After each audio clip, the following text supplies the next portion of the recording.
Hey, folks. Thanks for stopping by Kaiser's Castle. Grab a seat on my big orange couch. Grab yourself a coffee, tea, soda, and or adult libation. Uh, had a couple things I wanted to talk about, and I brought on a brother of mine. He is Dave Milner. You guys have heard him before. And he calls himself the unpleasant blind guy, but you'd never find a more pleasant person on the planet. And we're going to discuss a few topics, and I'm going to start off with a comedian, Ryan Long, uh, who's actually pushing back on woke culture, along with other people. I mean, me, Dave, a lot of us in the know do this. Uh, the lockdowns, in my opinion, were all part of a CCC plot, a CCP plot. Um, and that was to dehumanize by making everybody wear masks. Trust me, I worked in the government, and I know why we put hoods over people's faces to dehumanize them. And we also would put masks over our faces to depersonalize us.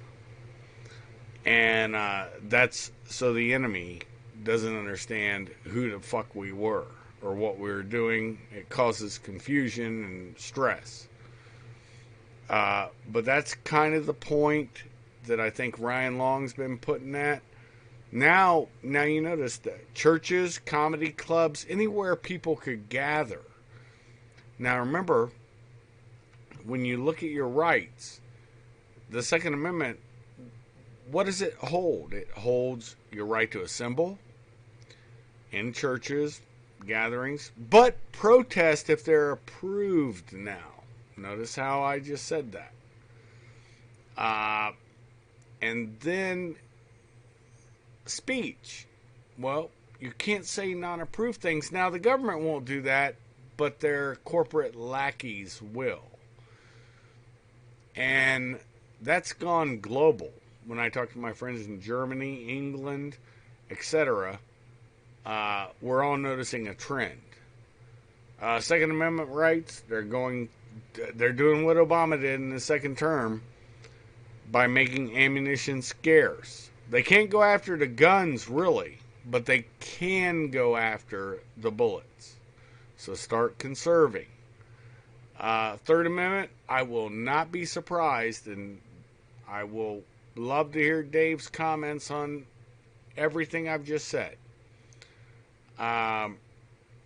Also, freedom of the press. When you ban a former president and you ban the Washington Post from putting out Hunter Biden's BS, well, we have a problem with the First Amendment, now the Second Amendment, now the Third Amendment.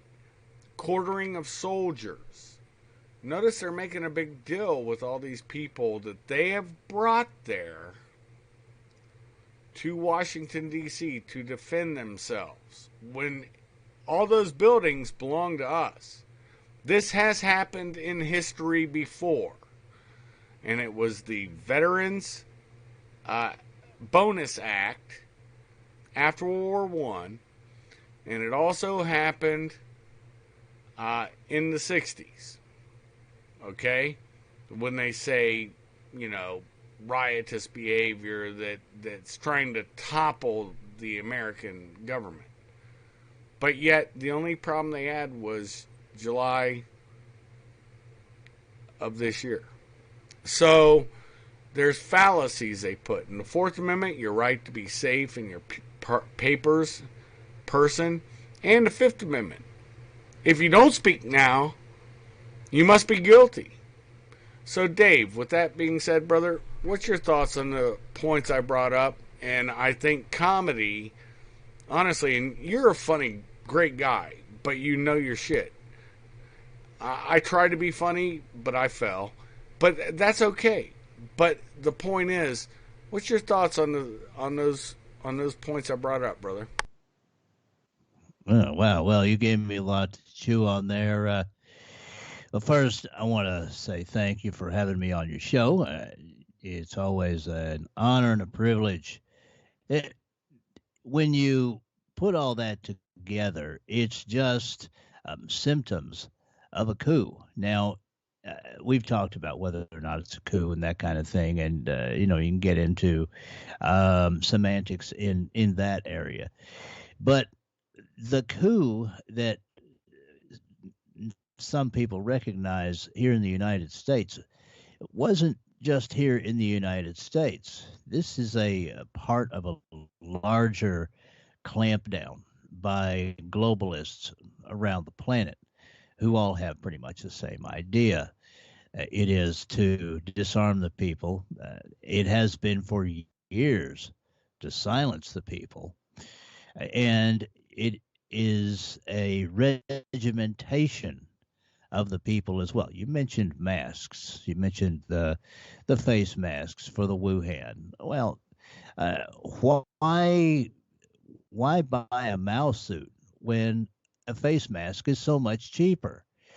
It is all designed to keep the people in a state of subjugation, and the efforts are going forward to make sure that that happens.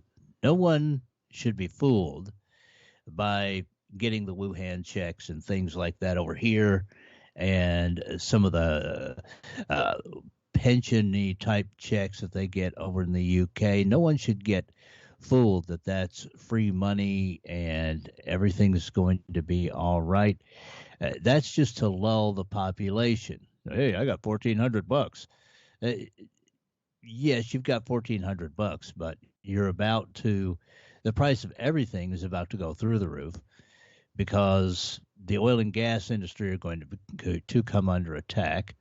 That's going to raise the price on everything.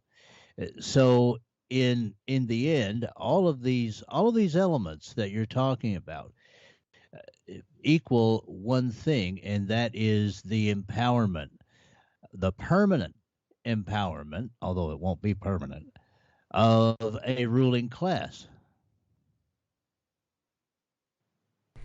I agree wholeheartedly, brother. And it's backed by the CCP, Communist Chinese Party. Let's be very clear, not the Chinese people. And I see this coming in a way that back when the wall fell, Dave, I remember being elated, and then the Gulf War happened, and people can look up. I'm sure you've heard it, brother, because you're a hip dude. You were young like I was back then in the 80s. And Scorpions came out with a song called Winds of Change and a powerful video with it. Riff on that for a second, so because I want to make sure we're on the same page on this one.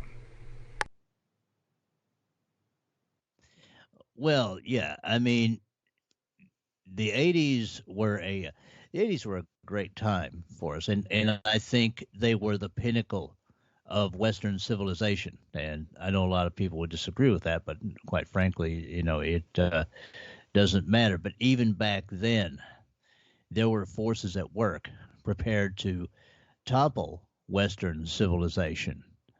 And before anyone says that this would profit the leftist rulers here in the United States, not at all. Uh, just look at other countries where they have socialist slash communist governments. You find that the ones at the top and their flunkies have practically all the money. They have definitely they have privilege. They have everything that the old timey kings used to have. Now, the ones that are smart give their people a little bit of something. You might wind up with an apartment and a telephone. Nowadays, a cell phone. China's big on making sure that everybody has a cell phone. In fact, they use those to surveil people. You might even get like a little scooter or even a car, things of that nature, a washer and dryer, the kinds of things the kinds of consumer items that make life a little bit easier. But at the same time, you're living in an apartment block with who knows how many other people, and you're being surveilled 24/7. Your speech is being monitored, and you're being punished. We don't have the social credit system over here in the United States yet, but it's just about as good as having one. And privileges are being awarded and taken away from ordinary people. It's a definite two-tiered system. And the biggest irony, I think, is going to be when some of the people who have been supporting all of this stuff, some of the people who have been locked into CNN or MSNBC or worse, things like Mother Jones and stuff like that, begin to realize that socialism slash communism means that they're stuck in a one-room apartment with very little, while the people who claim to be the champions of the people are out living the high life. Well, we saw that with Antifa, in all honesty. Most of them are, and same with BLM, Black Lives Matter. We've seen it with both of them. Anti-fascists are actually fascist. Let's just be blunt about it. But they're communist. Fascism exists in all forms. I always get disturbed when people start talking left and right. I'm like, no, it's a circle. Do I believe in the Overton window? Yes, I do, but I don't believe it goes. The Overton window doesn't shift just left and right. It shifts in a circle. And the one thing that's common is that at the top of that circle is the mass extermination of people. If you put your arms out, right arm straight, left arm straight, put them over your head and join them at your fingertips. Where your fingertips meet, that is mass extermination. We've seen it with Mao. We've seen it with Stalin, Lenin. We've seen this numerous times. Pol Pot, all the way up to Hitler. And true fascism, I've seen them try to drag people like Cottereau. I've seen them try to, Cordreno, I'm sorry. I've seen them try to drag people like Pinochet into that. No, they had a communist insurgency, and with Pinochet, I believe it was 3,500 people from somebody who lived through it that they took on one-way helicopter rides. Now, that's a tragedy for those people's families. But it's not near the mass extinction you have with Hitler and everybody else. Stalin, all. And remember, here's the thing about what everybody, Nazi. Yeah, Nazi. Okay, nationals, the actual phraseology of Nazism is National Socialist Deutsches Arbeiterpartei, the National Socialist German Workers' Party. So it's a fallacy. And it makes me sick when it's a left-wing thing. It's socialism. And this is where it always ends. And your thoughts on that, brother? And please, push back if you disagree. All right. Well, you're right about the National Socialism. It was an irony that while Hitler's Germany actually exterminated communists, they were socialists themselves. So it was basically the same thing, only just a softer form of it. Just like what I just talked about. What I just talked about with all the goodies and everything, the cars, the cell phones, the washers and dryers. That's what they used to call in Yugoslavia back in the day, when it was Yugoslavia, free market communism. Okay, so that's the that was the carrot that they used to buy the people's loyalty. But I want to say that your talk about the circle the Overton window moving in a circle. I don't know if it's so much a circle as a pendulum, because at one end of that pendulum you have you have freedom, and at the other end of that pendulum you have totalitarianism. And it seems to be historically a part of human nature for well, just basically evil people to strive for totalitarianism so that they can surveil people and have power over them and have more money than them and things of that nature. And it is very hard to maintain a system of freedom where people aren't surveilled. You know, you mentioned Hitler and, of course, World War II, and I just got a copy of the Thames TV series, The World at War, and one of I believe this was one of the Germans involved in hiding Jewish people back during the war. Gave a very interesting statement. She said that, yes, of course, we had to lie to state officials and everything when it came to them asking questions about Jewish people and all of this. She said, but a friend of hers said that freedom means you don't have to lie. And I always found that to be fascinating. So it doesn't matter what mask it wears.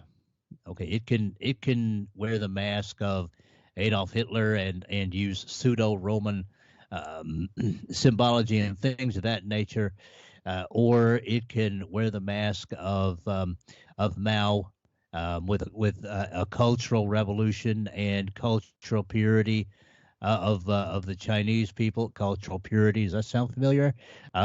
Or it can have the mask of racial, social justice, which we have over here now. It can wear whatever mask it wants, but when you take off that mask, you have totalitarianism, and that is what I think that is the God-given mission of people to fight against. This is an important conversation we're having right now, and I'm fully in agreement with everything. But remember, ultimate freedom is anarchy. I mean, that's just a fact. Um, that's why that paradigm is. I just have to explain my circle metaphor. Absolute anarchy is the key that brought in National Socialism and also communism. And if you disagree, please tell me now. Well, you're right. When I say freedom, I mean a civilization that is freed from the trappings of totalitarianism, because you obviously have to have civilization of some kind, because otherwise you do have chaos. Uh, Again, this is from that Thames series, and by the way, it's available on YouTube, and it's a great teaching tool, I think, for kids. Uh, There's one of the episodes in that series is France Falls. Now, at the same time they were being invaded by Germans, and before they were being invaded by Germans, the entire French political system was in chaos. You had all the elements that you're talking about. You had communists, socialists. You had Christian, basically conservatives. You had royalists, and the same thing was also true in Germany before Hitler took over. The Weimar Republic was under constant attack from communists and other socialists. The National Socialists weren't the only ones, But and all those countries you just mentioned were under extreme forms, even the French Revolution, of decadence right before they fell. Unlike the only peaceful, when I say peaceful, I have to be very clear. The only where we're not bloodletting afterwards was two things that happened in American history. The Revolutionary War, because after it was done, the Tories, or the supporters of the king, weren't exterminated. And the other thing about it was the Civil War. Nobody got exterminated after that, although some of the southern states really had some heavy repression happen after it. But Lincoln tried to minimize it, except for the passions. I mean, we Americans fail to realize, these morons that always talk about a civil war or a revolutionary war, they don't understand what that looks like. It's not North versus South or East versus West, and everybody lines up in a line and shoots at each other. No, it's a war at doorbell level. It is like, and I love that you brought up Yugoslavia. The only reason Yugoslavia was peaceful was because of Tito. And Tito was a strong-armed dictator. And yes, he was a communist. And yeah, it is.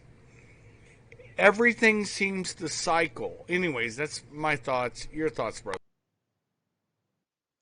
Yeah, you're right. And that is what should be aimed for. That's why I made the way back years ago, because I knew that and I hate to say this for your audience, but guys, if I don't tell the truth, then I don't even need to be here.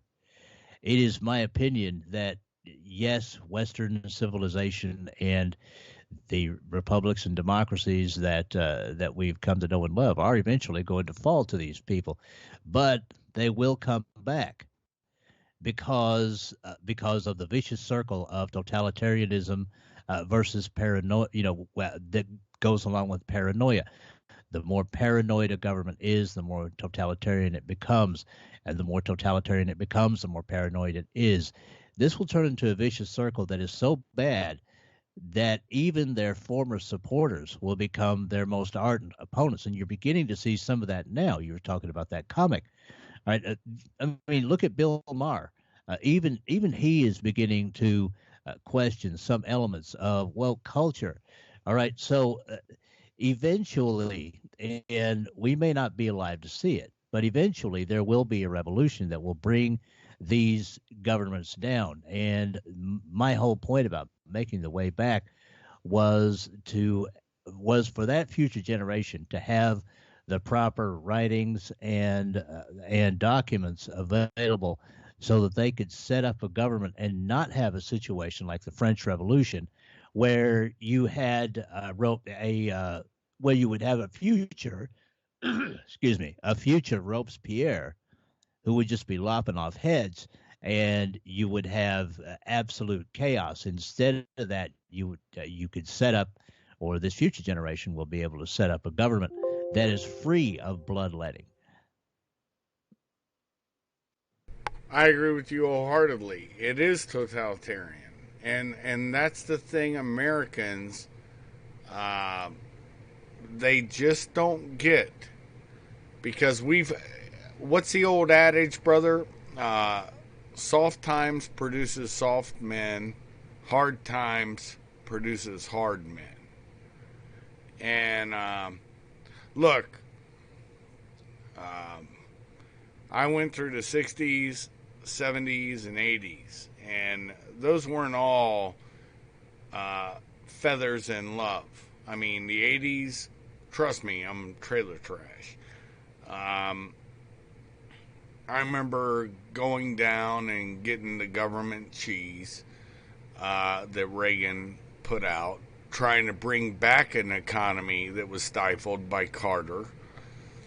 Barack Obama did everything, and I do believe that the gentleman that now occupies 1600 is doing everything to tube the economy now through his masters from CCP, in my opinion. That's my opinion, and I'm the foremost expert on only my opinion, with all the silliness that went on. with his son and him and whatevs. But it doesn't really matter at this point.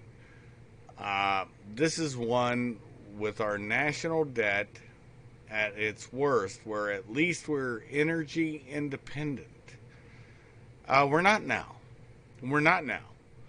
And the hidden inflation we're seeing breaks my heart in a way, because it's hitting people at the grocery store and they're still able to say, it's not the politician that did this. Yes, it is. And when people can't name their pain, brother, in the 90s under Clinton, I was like, and then the bubbles happened. We know what happened.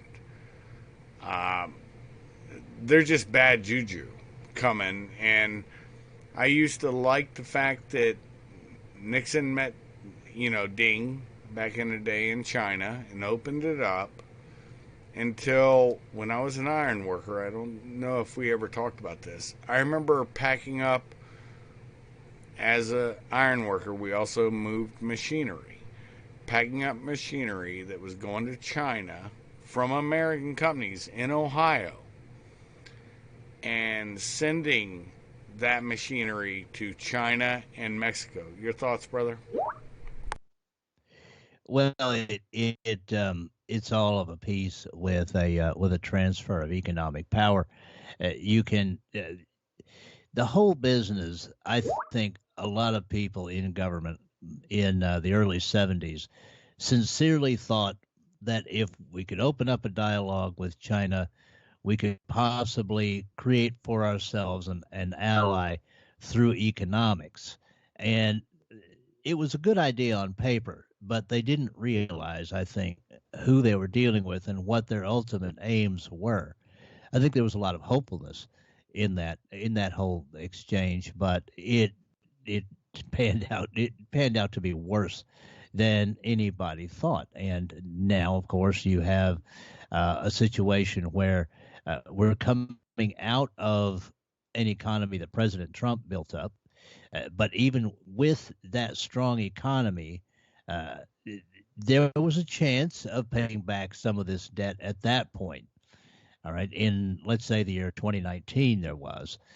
But look at what this cabal that's in D.C. is doing now. And that's not my word for these people. That's Jeff Mitchell's word. Jeff Mitchell, host of the English Defense League radio show. And I can't think of a better way of describing what's in the White House now, is the people controlling it.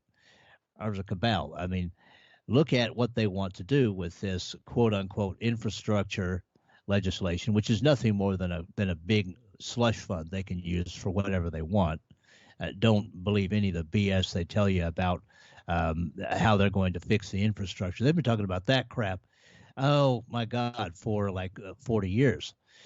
Okay. And of course, all the global warming stuff. Most of that money is not going to go to global warming, but what it will do is it will trash the economy, and then you have the Cloward-Piven strategy come to fruition. They will eventually, well, they won't, but the people will eventually, because they don't know what's going on, demand some form of normalcy. And the whatever cabal is in charge at that time will say, okay, we're going to give you normalcy. Here's what you're going to get. All right, we're going to ration everything. And on the street for law enforcement, what you're going to have is a combination of BLM and Antifa and the Nation of Islam, and they're going to run the streets, and because they know how to meet justice best in their neighborhoods, and excuse me, and that's the way it's going to be. And if there's a problem, we now have a completely tailored United States military that will roll in with the tanks and deal with the situation. Oh, I can't disagree with you at all. I will tell you this. You brought up law enforcement, and they have become pawns. They should never have been pawns in this game. Federal law enforcement, I understand it gets politicized. I was a part of it. I saw it happen. The thing that disgusts me is state and county and local politicians getting co-opted that are police. When I say politicians, I'm talking about chiefs of police and sheriffs. Sheriffs have more authority than anybody knows in the United States. And I'll give you an example. Do you know, and I want to know if you actually know this, what law enforcement agency, and it doesn't matter where it is, if it's in a county or a parish, I just gave the answer away. There is only one agency, because of the Constitution, because they're politically elected, it's sheriffs. A sheriff is the only thing that the Secret Service can't, the marshals can't. They fall under the president. The only person that can arrest a president is a sitting elected sheriff. Did you know that? That's actually something that I heard again in the 1970s, the late 1970s, because I had a great teacher at that time in school that talked about stuff like that. And yeah, that there it is.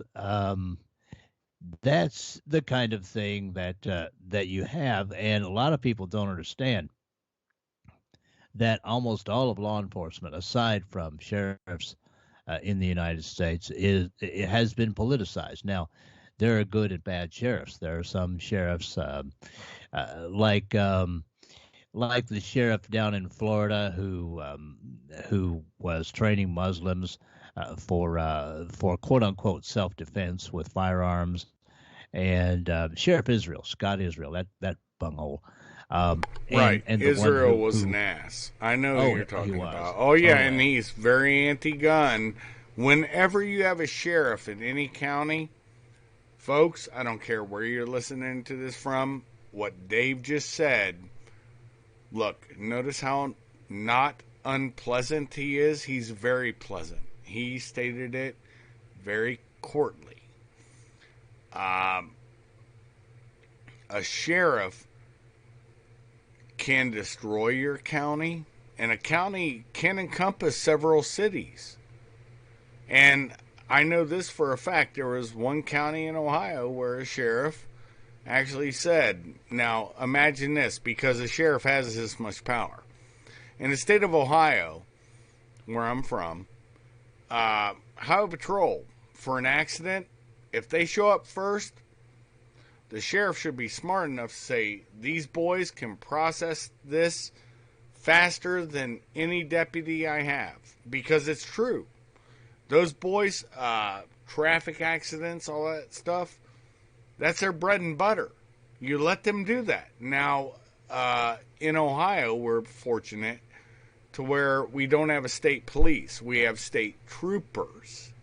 And they have only jurisdiction on highways and byways of Ohio and state buildings or facilities, except for if there's a military policeman, and I know this because I was in the National Guard and I actually had keys to an armory, and since I lived very close to it, when the alarm bells rang, I went to that armory. And I had to tell both Columbus, because I was living in Columbus at the time, and I had to tell State Highway Patrol, it's probably a false alarm. I'll go in. And they're like, no, we'll go in. They wanted to be all tactic cool. And I'm like, no, you can't. You'll stay. And then they tried to play a game where they were going to arrest me when I came out. No, it went nowhere.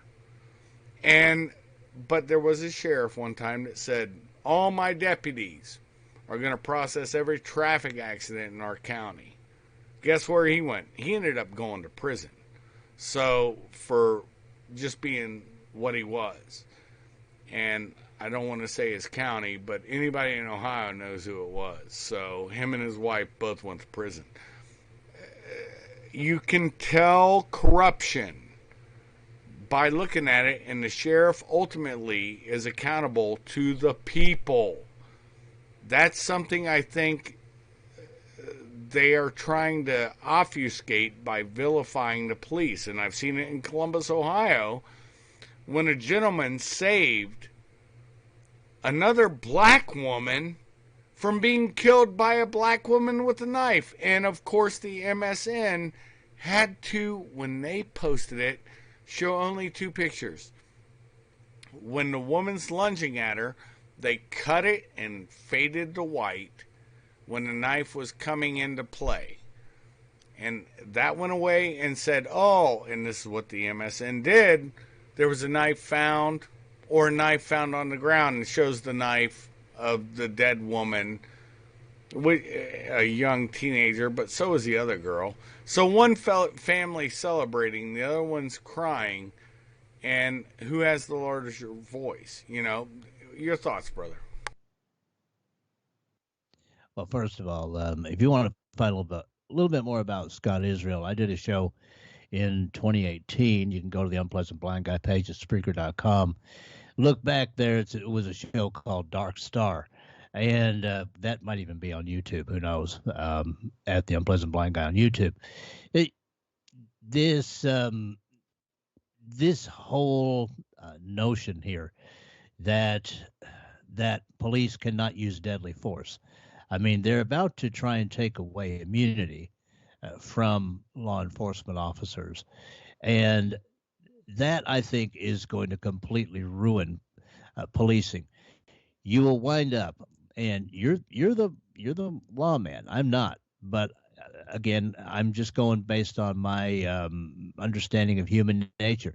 I think what you're going to wind up seeing is something that is very dangerous, and that is defensive policing. And it won't be defense of the public. It'll be defense of the officer, because they know now if they put a foot wrong, then not only is their career over, but they could wind up in the joint. Yeah, it's called qualified policing, or qualified. I'm sorry, not qualified policing, qualified immunity, which means you acted in the role that you served. Now, if you go out of bounds, now Chauvin from training did nothing wrong, and it was beat up, but they politicized it, and they did not sequester the jury. So we now see, but see, here's the thing that I think, maybe because you're not from the LEO community, law enforcement officer community, you may or may not know. I honestly will open that back up. I hope, I hate that I have to say this, all police agencies in major cities that are Democrat run resign. Every officer. You know what communities will be hit hardest? The crime-ridden communities. And unfortunately, because of their policies, i.e., no guns, you can't protect yourself, all their little bullshit policies, it will affect them more. And I think there will be I think with Trump's last election, it proves there was a lot of people that shifted from Democrat, which, in my opinion, Democrats are the real racist. And look at Joe Biden when he was a senator. Everybody always likes to forget certain key facts. The crime bill under Clinton, oh, he drafted that. And under Reagan, everybody loves to forget this, when 9/11 happened, do you know why the Homeland Security Act was drafted so quickly? It was because it was written by Biden under Rex 84. And I don't know if you knew that or not. Riff on it, brother. No, I did not. No, I did not know about it, but it does. It does show up now, and it showed up years ago. This is one of the things where some of the lefties and some of the righties are beginning to coalesce on. I mean, you have things going on now, like the Postal Inspection Service, not USPS, but the law enforcement arm of the USPS, the postal inspectors. Yes, they have a law enforcement arm and have, oh goodness, for generations. Every All right, yeah, 96 agencies have LEOs, and I say it all the time. Postal inspectors, and I know where you're going with ICOP, with the postal inspectors. There's no reason for them to do that. Oh, it's called mail? No, it's not going through the USPS. And I've seen they're trying to justify it. No, it's spying. It's another way to spy. And, this is between everybody on my page. Look, folks, you're getting some truth right now. And run with it, baby, because I know where you're going. well, I was going to talk about ICOP. Yes, the Postal Inspection Service is now monitoring social media. Now, they claim that it's so that they can spot possible troubling demonstrations and things of that nature. But that one bothers me in and of itself because it seems to me that the Postal Inspection Service should be concerned only with what goes through USPS. And yes, there's a reason for them to be there. There always has been. But the reason is not to spy on people's social media posts, which have nothing to do with USPS.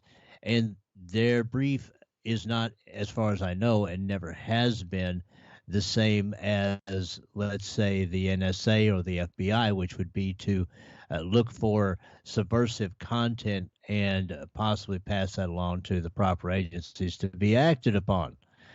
So this sort of thing is going on, and sadly, federal law enforcement is being used as a political tool now to prop up this coup. And on the street level, where you guys just drive down to the street, go to the store, go to a ball game, whatever you're doing, the cop on the beat um, are the ones that have the targets painted on their backs because they have to follow the orders of their police chiefs.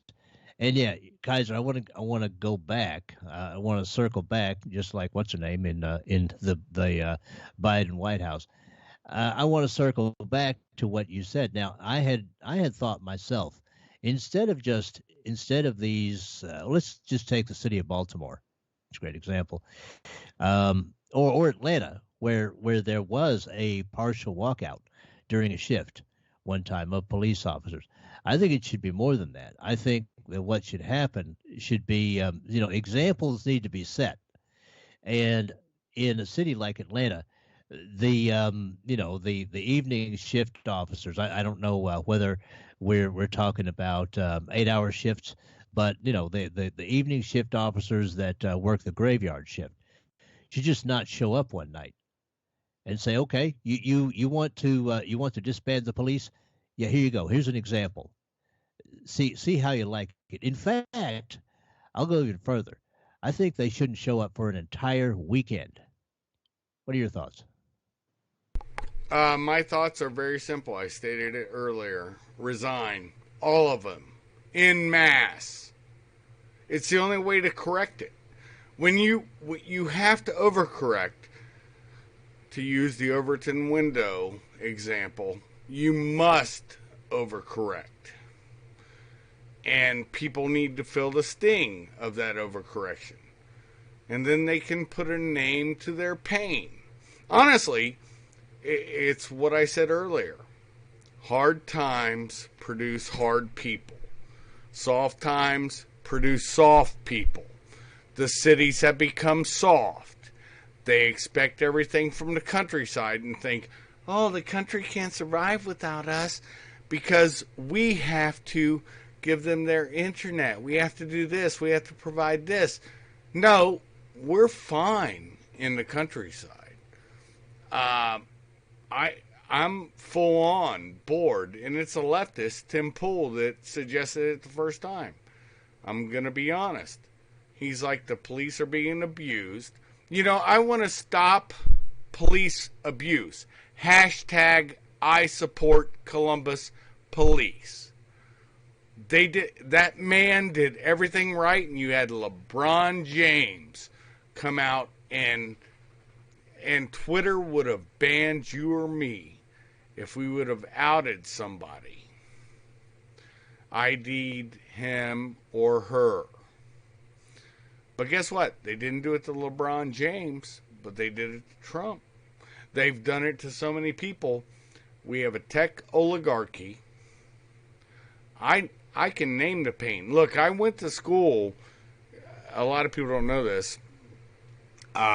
When I went through school on both my federal LEO agencies, not my first agency, at Glencoe, Georgia, which is Glenn County, Georgia. That's where FLETC lives, Federal Law Enforcement Training Center.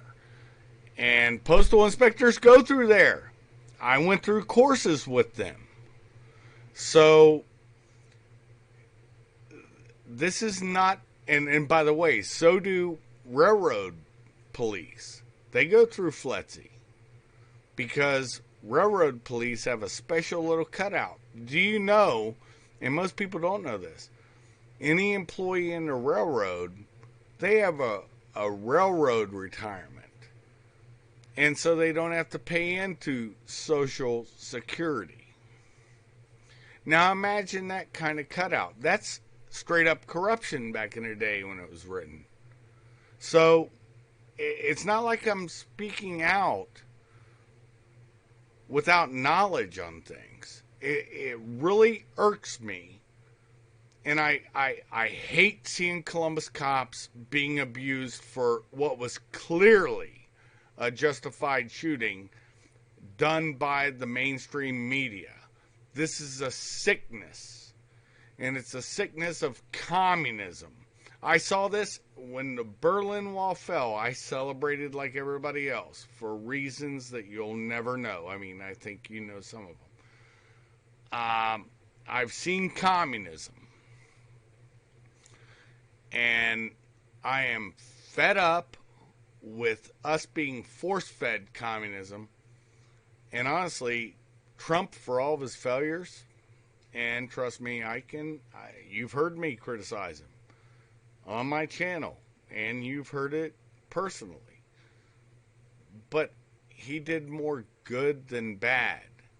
And somehow we've lost that measure of a man to where you say, yeah, he did bad on this, but fuck, man, he's done a lot of good shit now. And your thoughts on that, brother? Well, I think we do lose. I think we do lose sight of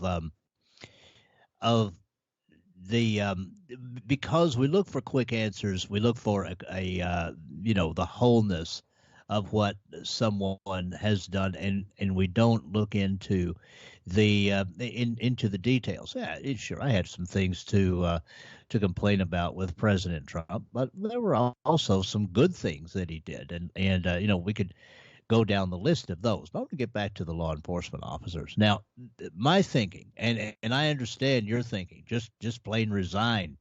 But my thinking, and this could only work really if it was done on a national level in a lot of these big cities, a lot of these big Democrat-run cities, and that would be hard to organize because you'd have to use the old tennis shoe express. You'd have to actually work out a day to do this in all of these cities, and it would have to be done in person, possibly over the phone. You might get away with it that way, but if for 1 weekend, all of the law enforcement officers in these cities just sat out and didn't resign. They just said no. We're not coming into work, or the blue flu, whichever way you want to do it. and then come back and say, okay, look, guys, we'll be happy to come back, but this crap has to be cut out. We need more funding for training. We need more funding for more police officers, and we need our immunity to do our jobs. No, we're not out there hunting down black people. We're enforcing the damned law. Stop with the politics. Stop with the BS, and we'll come back. Otherwise, you guys can just drown in all of this crime that's going on. Because I guarantee, even after a weekend, half the cities would be burning. The parts that weren't burning would be looted. There'd be all kinds of violence. And you're right. You are right in one instance, Kaiser. The worst of it would be in the poorest neighborhoods, the most crime-ridden neighborhoods. Well, the only thing I find wrong with what you said, and I mean this, the police unions have to back their boys for about a month because a weekend won't do it. You already have cops that are slow rolling. That means they're not going to situations.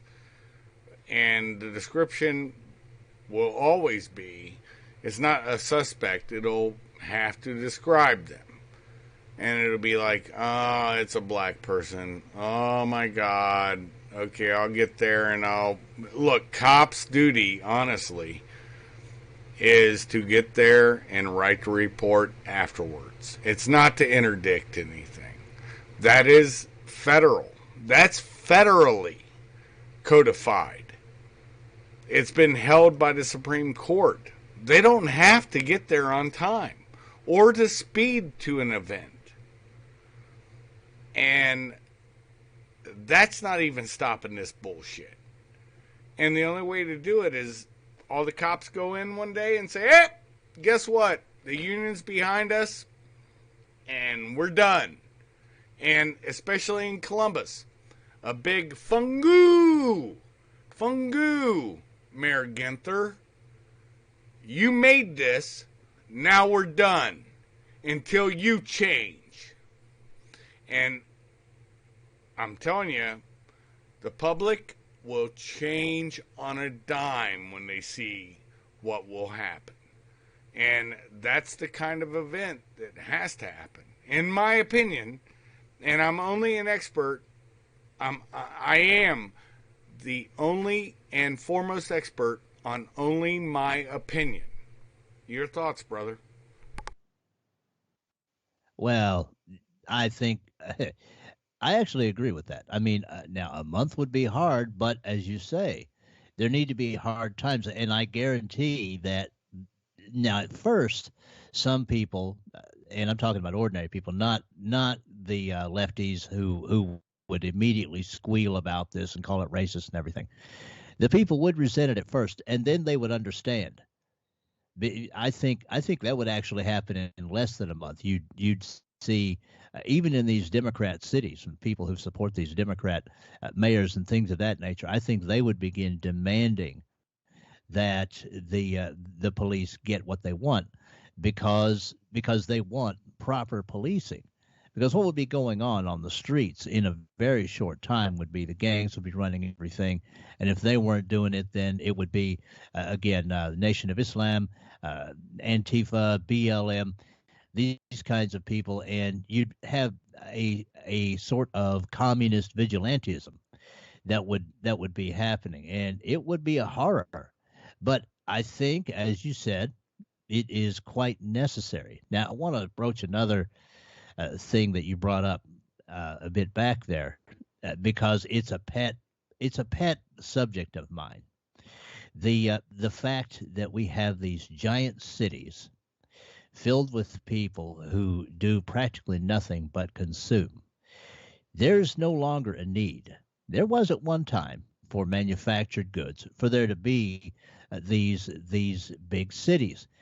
That need is no longer there. In fact, there have been, over the past few decades, companies have been moving their manufacturing facilities out of big cities. And really the only thing that you need a big city for now, I'm talking about a city that is over a population of 100,000. Really, the only thing you need something like that for at this point would be if it happens to be uh, on a seaboard, at a seaport, like for instance, the port of New York, all right, the port of San Francisco, uh, the port of Seattle. They have a reason to have a big city there because it's a seaport.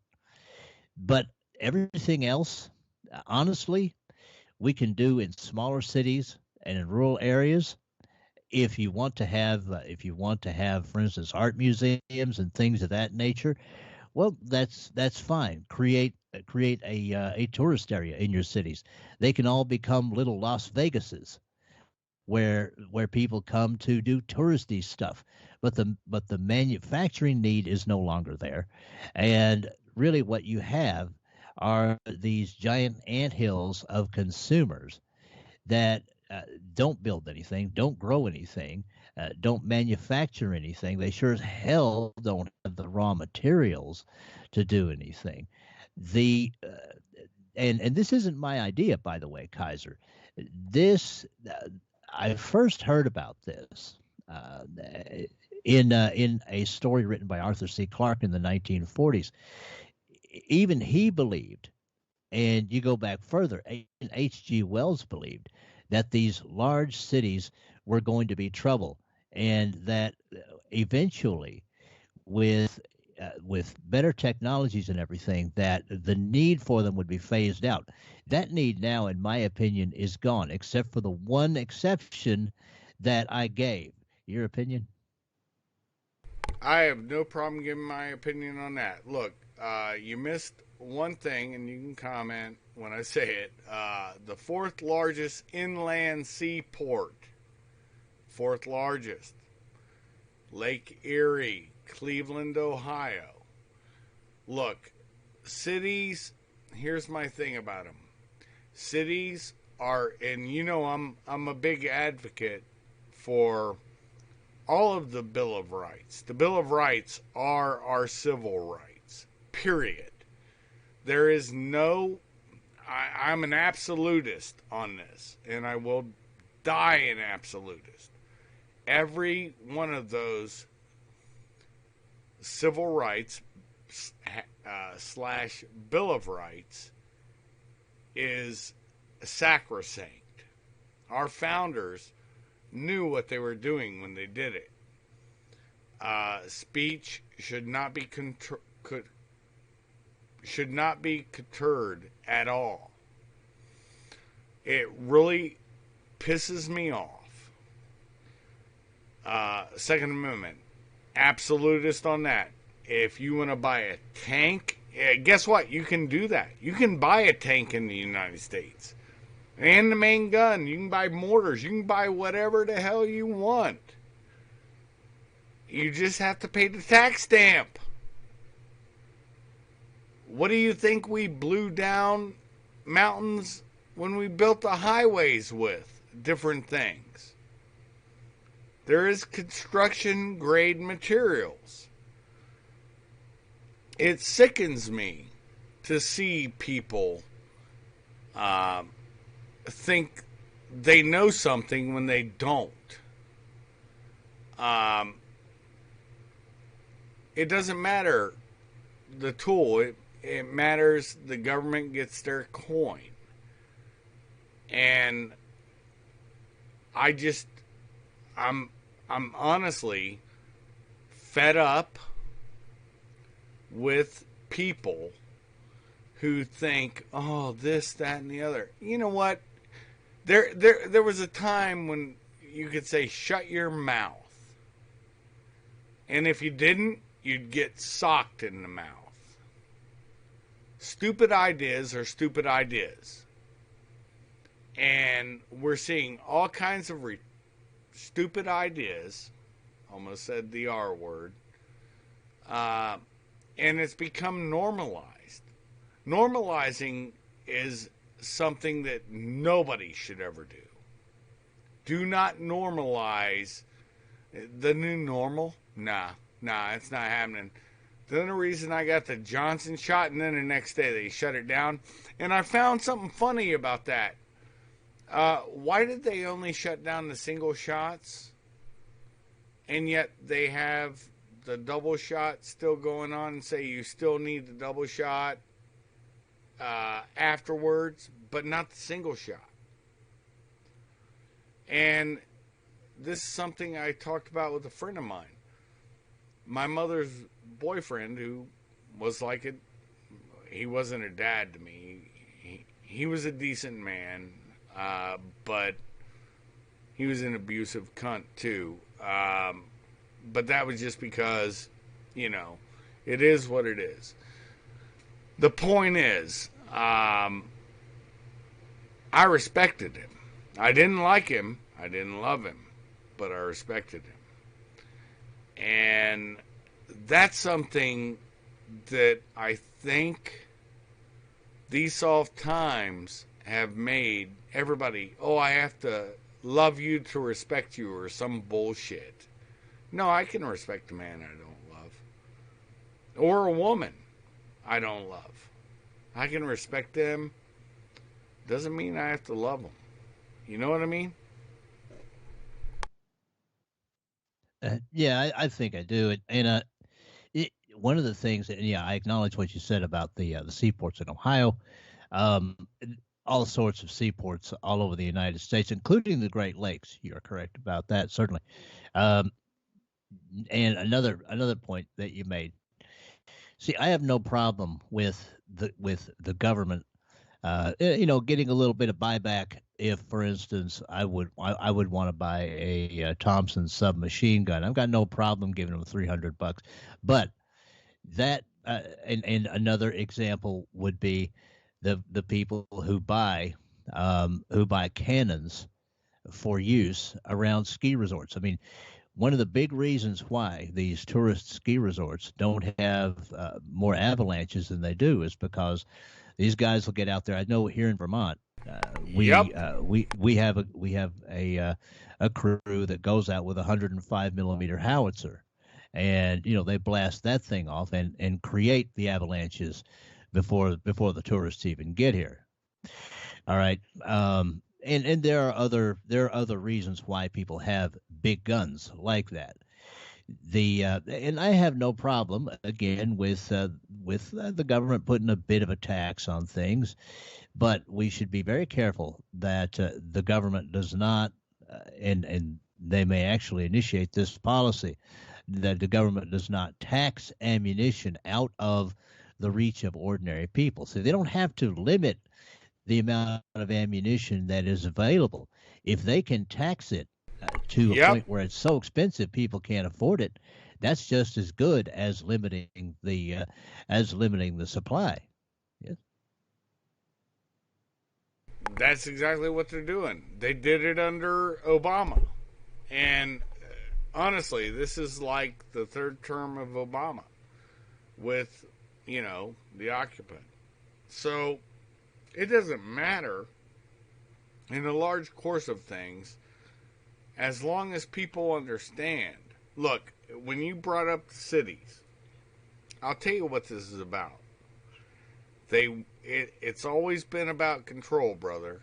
You and I have talked about this for I think every show we've talked about it. It's about control. And how do you control people? Put them in a mass of people. And the place where I live, we have 14,000 people. It's a good mix of people, left, right. And guess what? The leftists I know, they're pretty close to how I think, except for on some issues. And one guy went, this is after the election. I think we talked about this offline once. He was like, Trump's a fascist. And I said, well, I guess I'm a fascist too. Who cares, right? And, you just, here's the thing. You can't be apologetic. I was like, yeah, well, I guess I'm a fascist too. I voted for him. And And he goes, huh? And I'm like, look, brother, how long you know me? And he told me how long he knowed me. And I was like, cool. I said, we always talk about bicycles and different rides we do on bicycles. I said, why is politics somehow more important? I never grew up hearing that's a Democrat, that's a Republican, don't like them. Never heard that. It's just bizarre to me that people are allowing politics to divide them instead of the common sense American attitude. Because in the end, I'm an American. And I love my country. And I don't want anything to happen to destroy it. And yet what you're seeing pushed now is about the destruction of America. It's not about making America better. No, it's not. That's a delusion that the communist CCP, because honestly, I believe that we're going to see a war very soon. Very soon. And it'll be a brother war. When I talk about brother wars, it's like World War I and World War II. It's a safe war. It's a war where it's okay to kill other white people. And I think we're going to point that to Russia. And I think during Trump's time, the media, the oligarchs, everybody made this the point by vilifying Russia for doing the same shit every country has done to us. Fucking with our elections. Your thoughts, man? Well, first of all, I mean, people have been messing around with other people's elections and in their internal politics since biblical times. This is nothing new. We do it to other countries ourselves. But you bring up a point of the fact that we can't get along anymore, and this isn't the first show that's done it. This seems to be an increasing, recurring theme on a lot of shows. Then again, I don't listen to a lot of them, but this seems to be an increasing theme. A good example would be what Alex Clowes had to say. Alex Clowes is the front man for Alex and the Bandits. If you want to check some of his stuff out, just look back at some of the archive shows, the English Defense League radio show. We've had him on in recent weeks. And I was talking to Alex about music. All right. And we were talking about music and how people get along and everything through music and everything. And of course, I talked about the roots of some of the music that I like, stuff starting in the 1970s. And he said, well, yeah, that is the thing. Back in the 70s and the 80s, people could get along with each other. This is kind of truncating his message.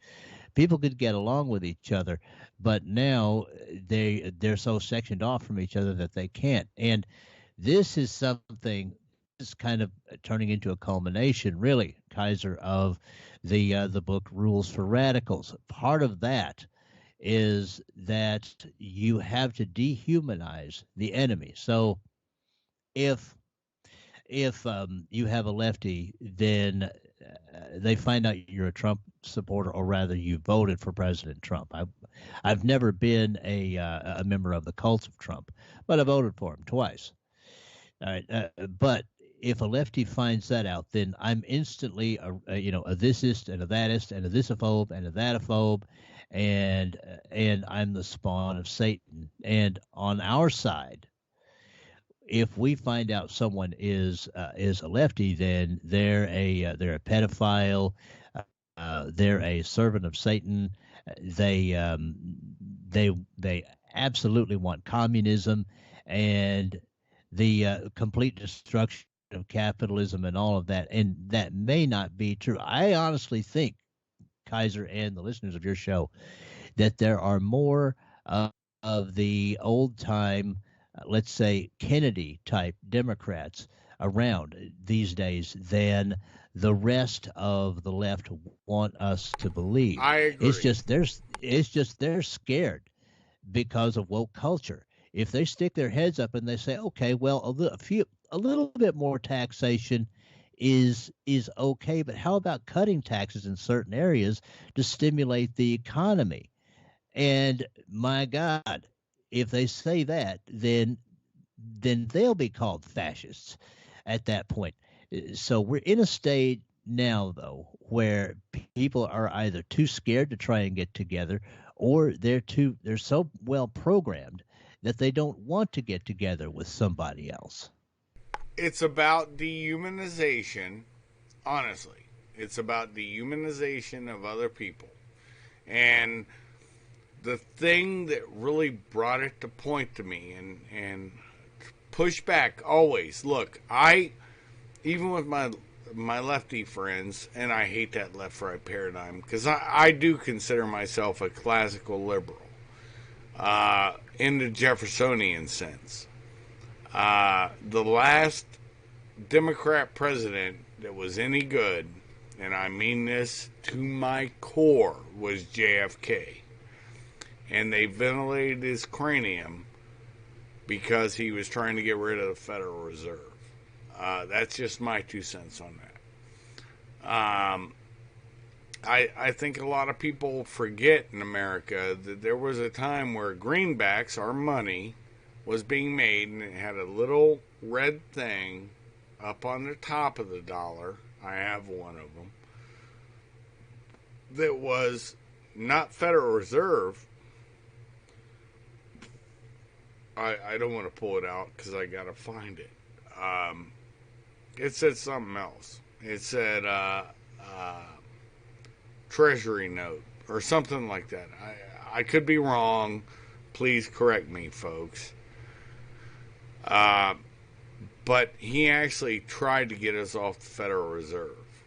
And it was because that comes back, it always has to go back 3 generations. And the generation that started that was from the Bank of Interstate, or the Bank of something Commerce. I can't remember. I'm mind dumping now. God, I hate getting old. But anyways, I'm not going to keep dwelling on it because I can't remember, and I don't want to get the dollar. But this was being printed, and then Kennedy went to Dallas, and same thing they did to Lincoln. In my opinion, there's a lot of synchronicities between Lincoln and Kennedy. Secretaries, you know, the different differences. I'm not a big conspiracy whore, but I do believe synchronicities. And one thing that really disturbs me is that as we look at it, and as you to jump back to what you were saying, in all honesty, I think America has lost itself. In a small community, you can handle that shit. You can't handle it in a large community, and they want everybody to live into a large community so that a Karen or a Ken can yell at you because you're not wearing a mask. Well, I don't have that problem. I've experienced that problem when I went back to Columbus just to go see brothers of mine who I served with in the military, but stopped to get a soda and was refused, just like buying booze after hours, except it was not after hours. It was like 9 o'clock as me and my brother rode up, and I'm like, I'm going to go get some soda. We went to 2 spots. And this town, which is where I grew up, Grove City, So everybody's very clear where I grew up in Ohio. And I had two morons say, now I walked into the store, no mask. Both times I was able to go to the freezer, no mask. Nobody said anything. And one was at a Speedway, and the other one was at a BP, right off 71. And they refused service. Just like going to a bar or buying alcohol when you're drunk or whatever. It was retarded. That's my point. Do you get it? Yeah, I think I get it. It is again, it is the government putting its boot on people's necks about things like this. And by the way, there's anybody that wants to look this up.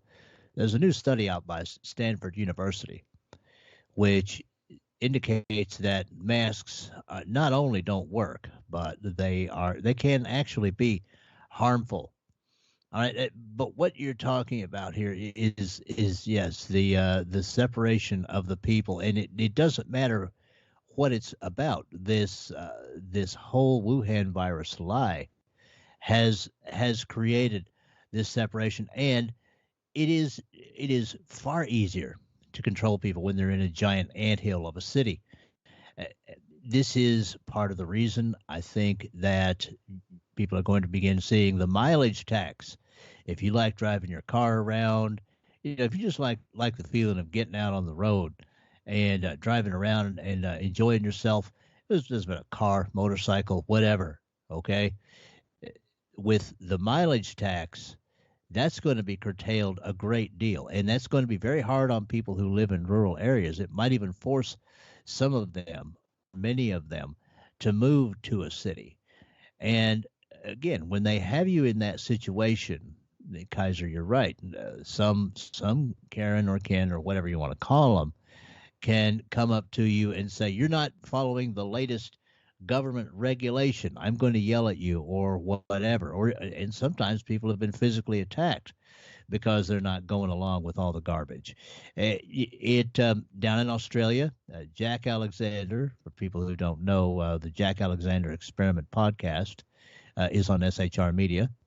When I did an interview with Jack for my own show, The Unpleasant Blind Guy, available at Spreaker.com, a little plug there, Jack told me that the Karens in Australia are actually being trained in arms now. They're government sponsored, and they're actually being trained with firearms. So this can get worse, and it will get worse unless there's some kind of a revival.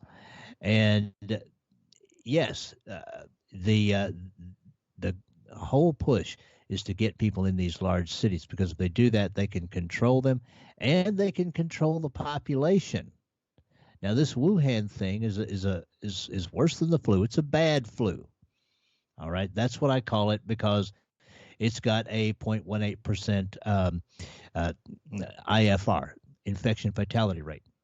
So that's a bad flu, but it's nothing compared to, for instance, SARS, which has about a 30% IFR, But or Ebola, which has a 50% IFR. Go ahead.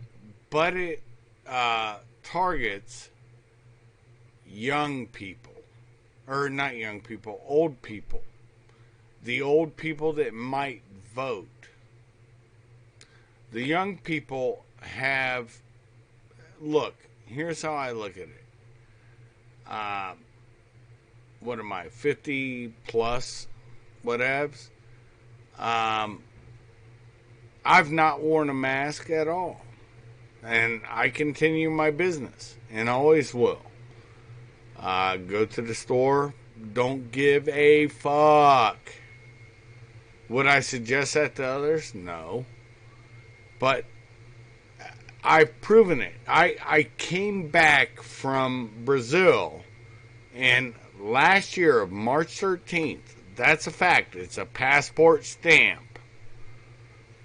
And had to spend 3 days in that damn airport to fly back home with a bunch of coughing kids. You know, coughing, not coffin.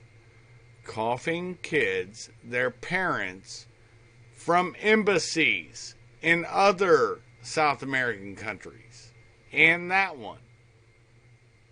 Am I dead? No. Okay, yeah. We can say that's just your personal experience. So negate me that way. I'm good with that. But guess what? You can't negate the truth that I came back. And my doctor said the same thing.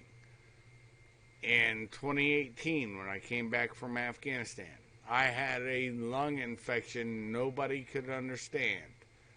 And the one thing that I do know is, and I'm going to rattle the pill bottles, just rattled them, and I had doxycycline given to me and hydroxychloroquine given to me. And they said, take this to go over there. And I sent that shit home because that hydroxychloroquine shit, when I took it in Iraq in 2005, which is nothing more than if you're going to be around, you might get malaria. The interesting part about that was Trump said, take this, and nobody knew how to fix me. So from 2018 till he made that statement, I had a cough that was hideous. And it really hurt all the time. My lung infection wouldn't go away. I took it, it went away. And my doctor said, I think you had COVID-19. So, people can talk all the smack they want, but proof's in the pudding. Your thoughts? Well, yeah, and very likely my cousin who was uh, invalided out of the Vietnam War because he did catch malaria. I'm sure that he's had the treatment as well. And yeah, I mean these cheaper treatments are available. We don't have to do the things that we've done. We completely, and I don't mean just the United States, countries around the world completely did the wrong thing on purpose when it came to this virus. And Yep. this was basically was and is basically a test to see just how much the people will allow their freedoms to be curtailed, because this won't be the end of it. I mean, people, there could come a time when Saint Fauci says that it's okay not to wear a mask, and things get back to normal. They won't stay that way. I can guarantee that. And by the way, I want to recommend a book, and I want to do this just because this guy has been the most on the statistics and everything from around the world ever since about last March. Okay, Steve Deace, uh, who has a show on the Blaze, um, wrote a book called Fauci and Bargain, and it outlines not only the corruption of Anthony Fauci, but it also gives all of the facts and figures revolving around this Wuhan virus. It is an extremely good resource. Now, I don't know where it is now, but it stayed at the top of the Amazon bestseller list for about a week, and it's also available on Audible. In fact, I've got a letter in to Dace right now asking him if I can use segments of that Audible book, like little 15-minute segments or so, on the English Defense League radio show. That's already been approved by Jeff Mitchell. Um, this guy was on top of this a year ago, and he stayed on top of it. And all indications are that this is a tremendous book. I highly recommend people snatch that thing up, because we've been fed a lie, and we've been fed a lie so that the globalists could eventually create their own utopia. And I can tell you this, guys, that utopia is not going to be good for the people. I agree with you wholeheartedly. I have to tell you this, brother. Here's something that blows my mind. I love what you said about Saint Fauci. That piece of garbage. That piece of whatever he is makes $400,000 a year, and here's the point about him. He said, "Oh well, we'll see how when this will end, and I can't see an end. We're gonna have to keep getting shots. We're gonna have to keep doing this." Like I said, I got the Johnson shot. I won't get another shot.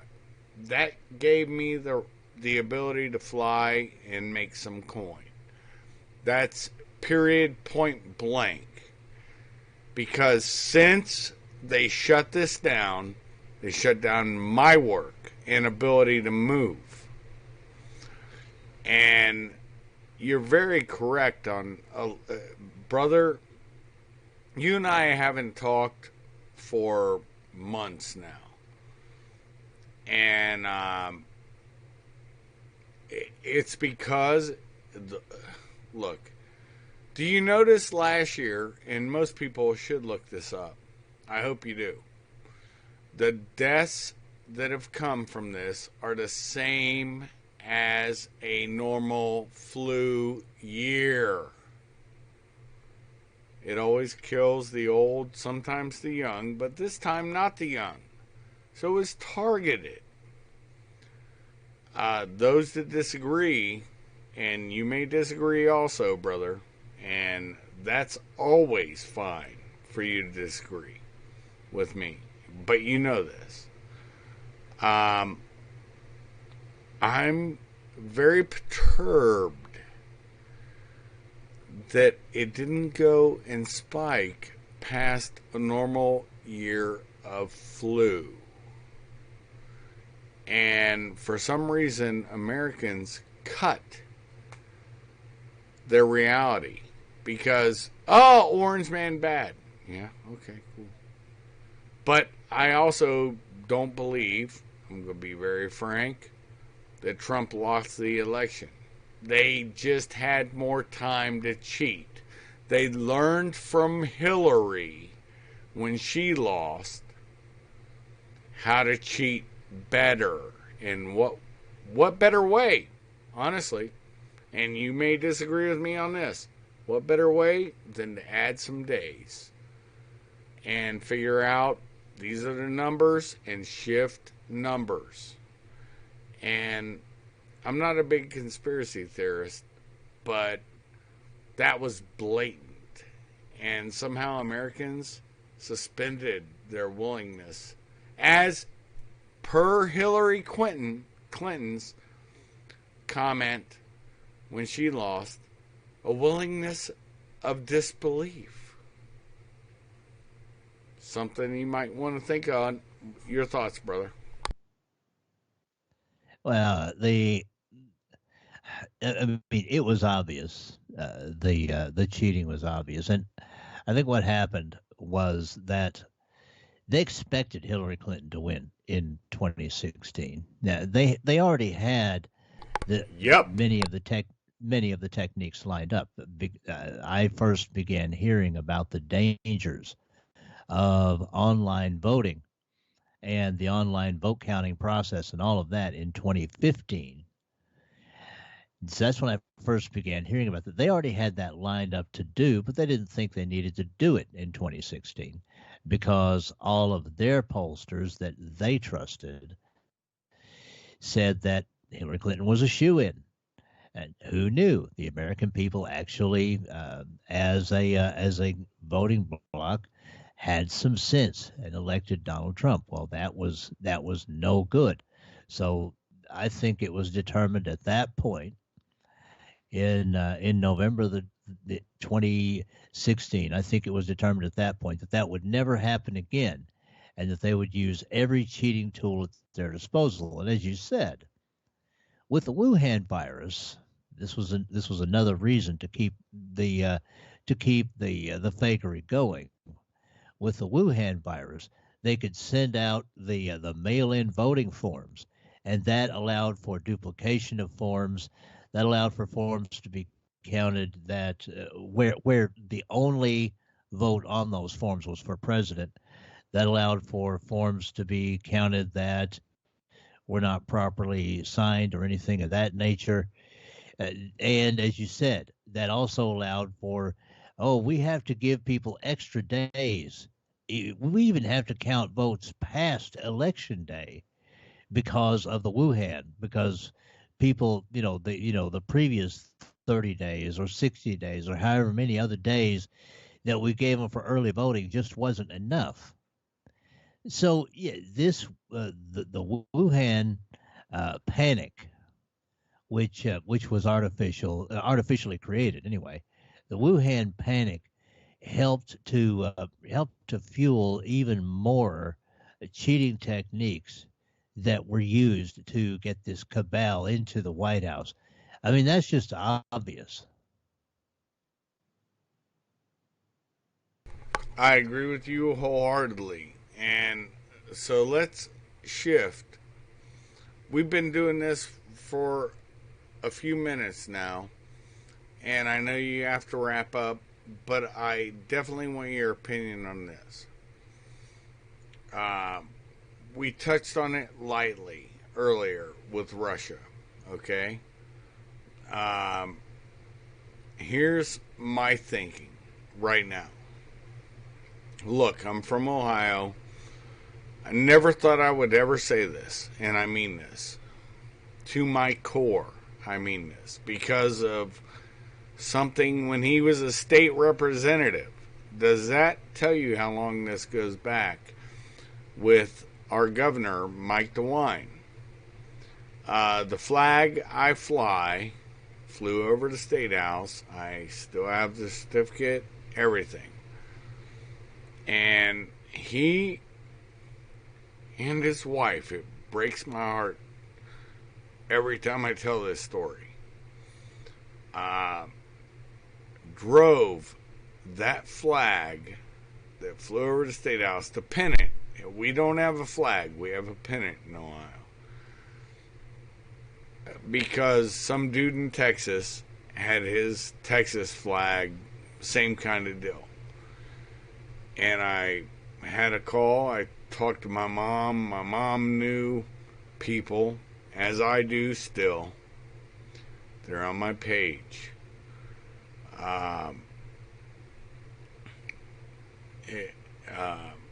He drove it out there and with his wife, and his wife was hurt at that time. And he always had a guaranteed amount of votes from my house.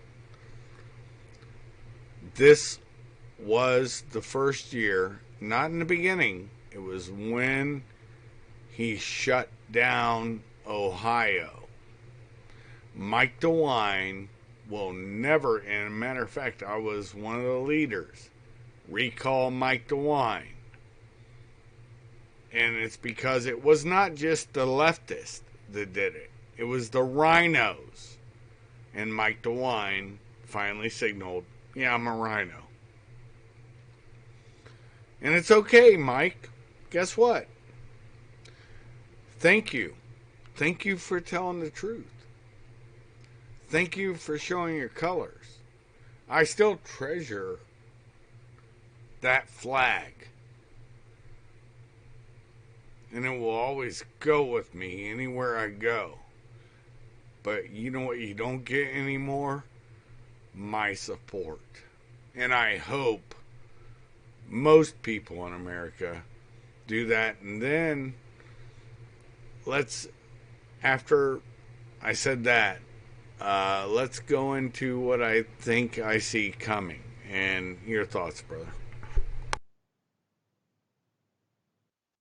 Well, you got a point there about about the rhinos, and you're absolutely right that this election should have been corrected, not only through the state legislatures and state governors, but also through the Supreme Court, especially with some of these people who claim to be Republicans. Yep. And that's been the biggest tragedy of all. And the only way to resolve that is going to be for the people to react. And I'm not just talking about demonstrations. I'm talking about doing things like going to their legislatures when they're in session and talking on an individual level to these state representatives and having plenty of people that do it as well, because that sort of thing does work if they know that the people are going to mobilize and come out and speak to them, not yell at them, but speak to them about their concerns and things of that nature. Then this cabal's agenda can be stopped at the state level, because there's no way that the feds are going to do anything about, say, 30 states that refuse to follow their edicts. And there you go, man. That's my statement on that. That's cool, man. I mean, you can flow with it if you want for a minute. I mean, I don't think we disagree on much. We do disagree on some things, but those things are so negligible.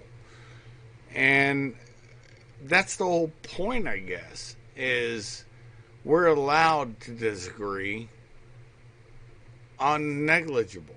And that will wash out.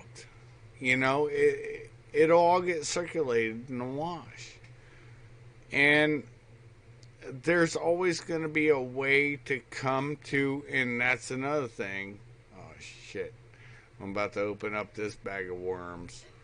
And I know you have limited time, brother. I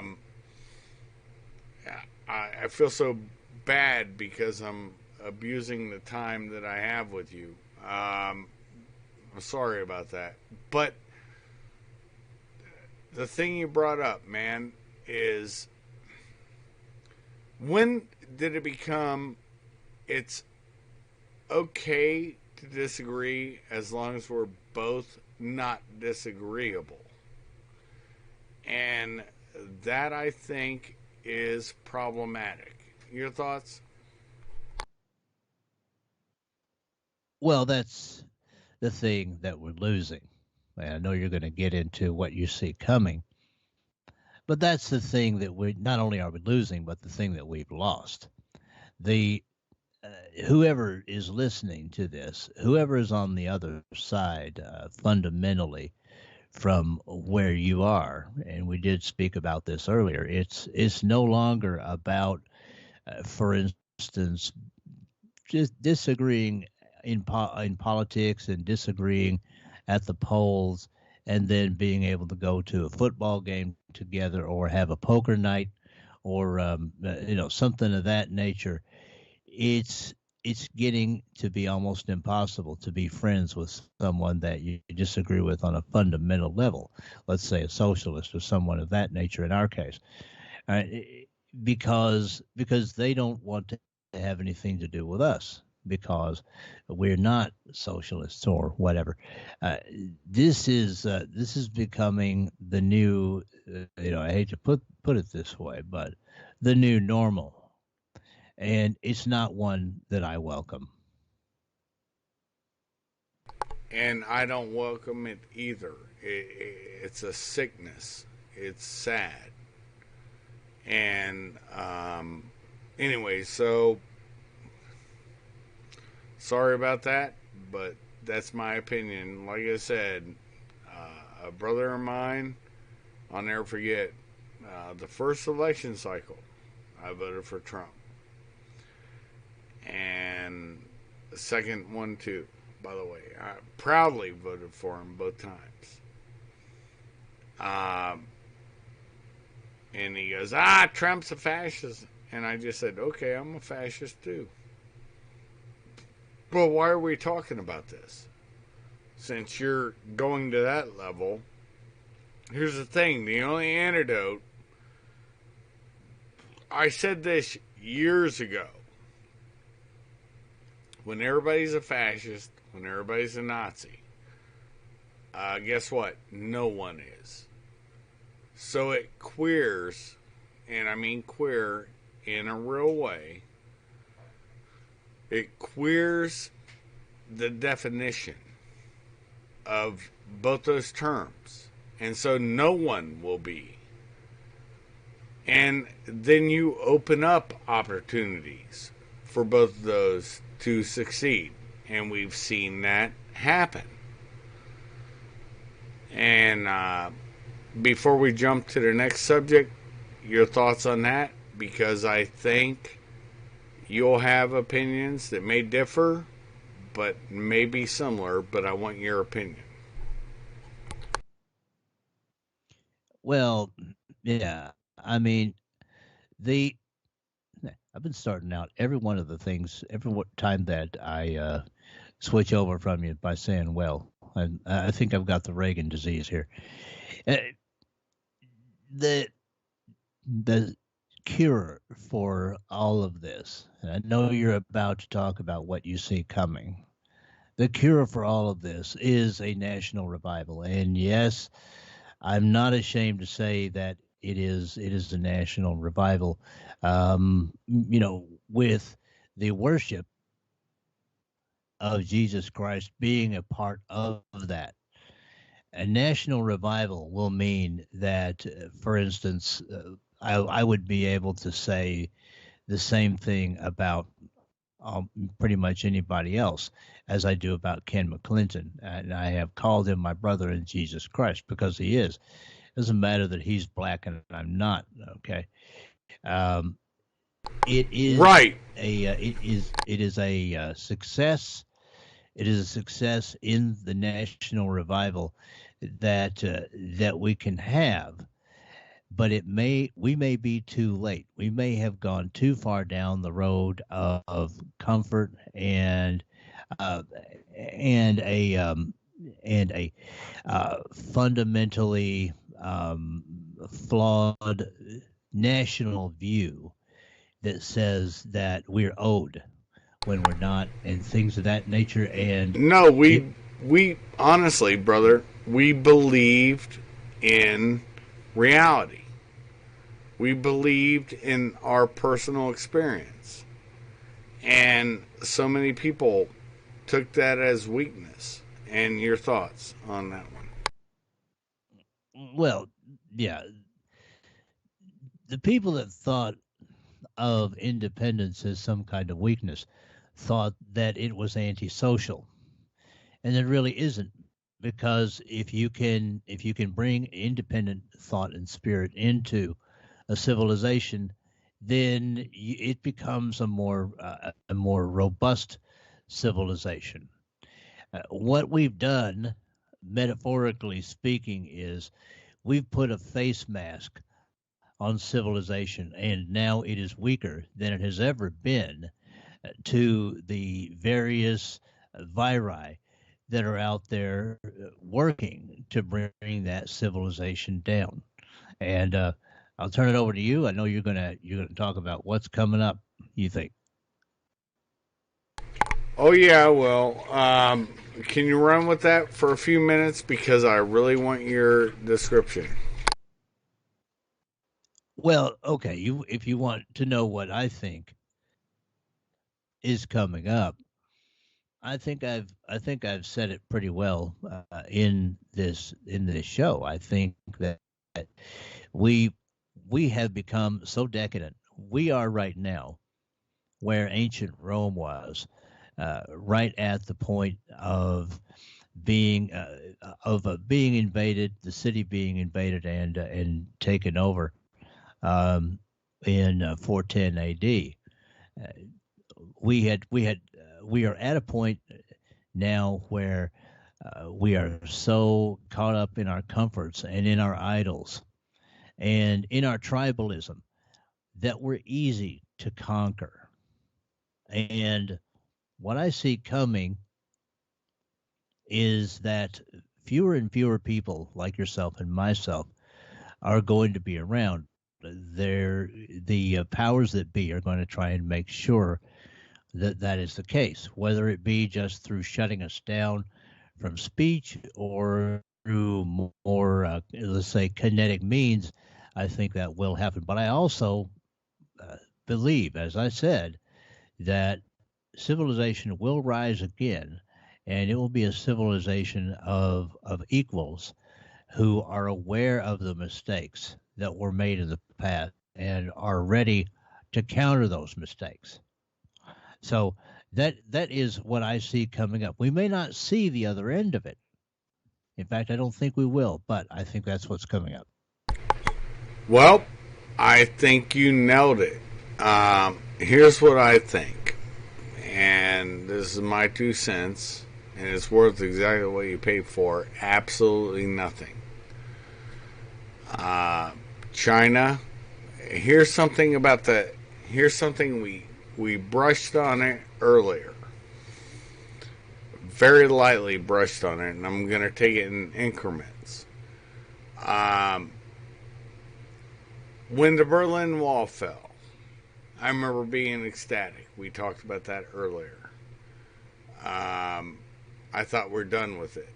Well, deplatforming is nothing more than what East Germany did, and they called it disintegration, and that meant they disintegrated a human being from their society. That's a fact. Nobody can dispute.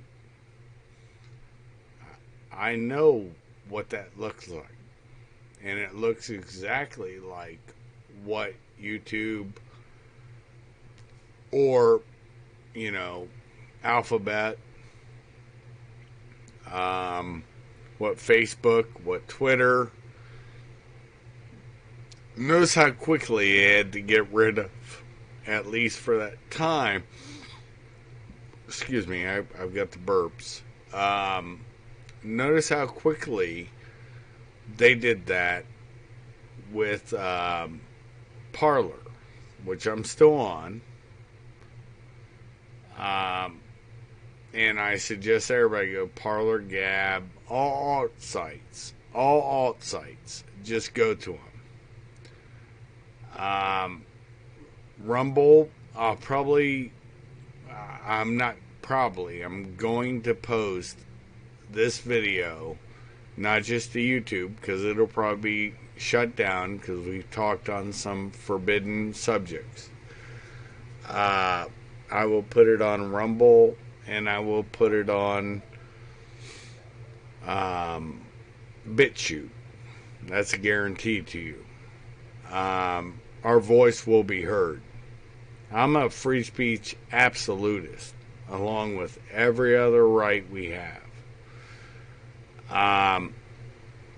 It just disgusts me that I see this happening, and your thoughts on that before I go to the complete, and trust me, I can blend it into the Maoist Long March, because there's a weird. Everybody keeps saying this is Marxist. No, it's not. There's been a blend, and this is where I really want your feedback on. There's been a blend of Maoism, Long March, where they went around and killed a lot of birds because the birds were against the Chinese people. And after they killed all those people, they wanted to, and melted down their cast iron skillets and everything else they did back then. They wanted everybody to understand that the birds were working against them. This is where the stupidity will go. Your thoughts? All right. Well, I will have to go here pretty soon, but I want to speak about the social media thing because a thought occurred to me while you were talking about Gab and Mag. Well, you didn't talk about these, but well, actually, I can kind of blend this in with my own identification here. Um, I'm currently available on Magabook, on Gab, on Gab, on Clout Hub.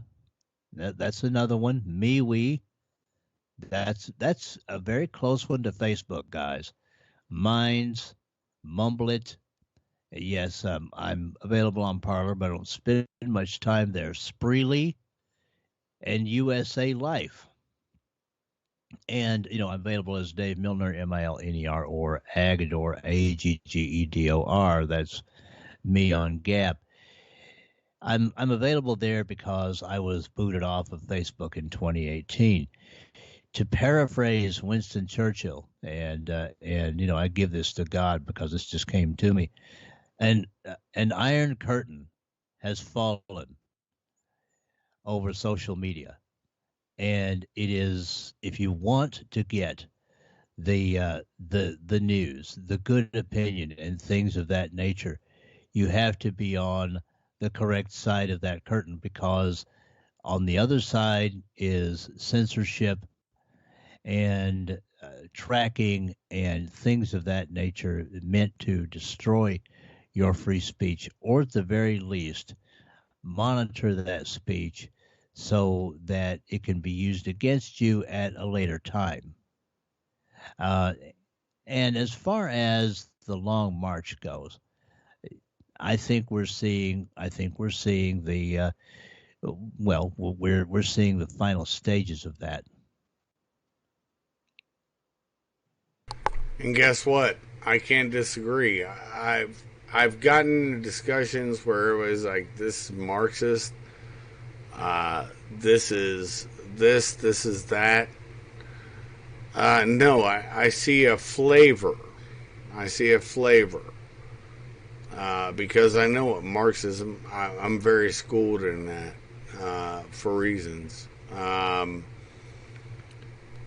was very schooled in a lot of things, including Islamist, for reasons. But it doesn't matter. I have a small voice. It doesn't matter. And I like my small channel, by the way.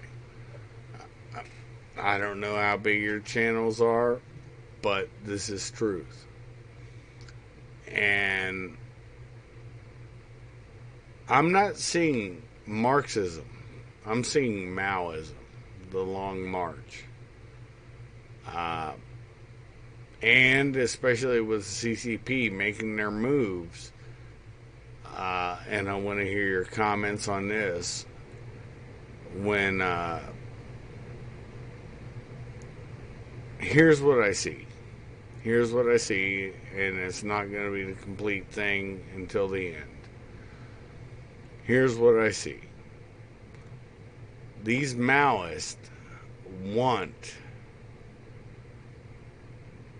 they want us to destroy ourselves, so we're easy pickings, but they can give it a nudge. Remember, Obama used to say, you gotta give it a nudge. And a lot of his advisors said that. Nudge. Now, we're not looking at a nudge now. We're looking at a full-ass push. And your thoughts on that for a second. The push that's going on now is about to turn into a shove, and that is what people should prepare for. And when I say prepare for it, I mean that they need to prepare and teach the young people about the things that make the United States of America as fundamentally a, a best society that sinful humankind can come up with.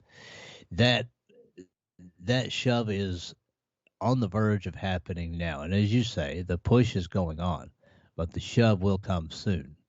and the punch will come after that. And I want to thank you, Kaiser, for having me on your program. And I just hope that your excuse me, that your viewers and listeners will appreciate what I had to say. Because yes, we've had some very good talk today, and I honestly enjoy getting on with you and having these talks about fundamental philosophy, because this is more people than just Kaiser and myself talking to hear our heads buzz. This is important stuff that you need to know, that you need to teach your children, and things of that nature. And I also want to ask people to check out the English Defense League radio show. That'll be on tomorrow at 3:30 p.m. Eastern here in the States. And then I'm going to do something else that I recommend everyone do. I'm going to take some time off from the net. I'm going to be gone, and then we'll come back Yep. on the 12th of May. And at that point, English Defense League radio show on blogtalkradio.com at 3:30 p.m. Eastern on the 12th of May. I will help Jeff Mitchell celebrate the 9th anniversary of that program. And once again, Kaiser, I want to thank you for the opportunity of being on your fine show. Again, move from success to success, and be blessed, brother. Always, brother. We continue with my look forward later. I know you had limited time. Love you. Folks, take a seat. Thank you for taking the seat on my big orange couch. And you notice it looks like a tank. I had to get a bigger one. It is what it is. And as you pop off it and have a good time, I will slowly raise the drawbridge as you meander on, not aimlessly, but with purpose, and find your voice. We need more voice, not less. Much love, respect, Chef out.